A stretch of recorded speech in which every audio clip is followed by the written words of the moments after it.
Kasi yung school yung naging lugar ko noon para maging playground. Hindi ko naman sinasabi na walang kwenta yung pagpapalaki sa akin ng mga magulang ko, pero naintindihan ko sila kasi palagi silang busy. Pag umuwi ako galing school, lagi naman silang wala sa bahay. Natutulog ako na hindi nakikita yung mga magulang ko.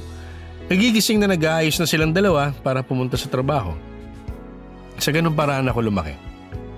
Kaya nasanay na rin ako mag-isa. Kausap ko yung mga unan ko. Kayakap ko yung kumot ko.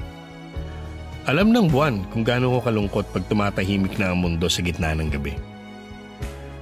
Nung nag-high school na ako, may mga naging kaibigan naman ako. Akala ko nga pang long-lasting na friendship na yon, kaso nakaramdam na naman ng inggit ang lola nyo.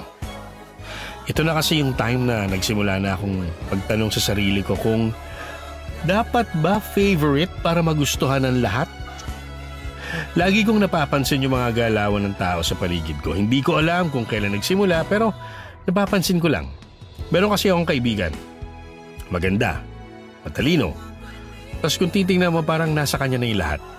Lahat ng mga tao sa paligid namin lagi siya napapansin. Like kahit magkatabi kami, siya lang yung babatiin at papansinin. Yung tipong, ay, ang ganda mo ngayon. Ang sexy naman niya, no? Ang blooming naman.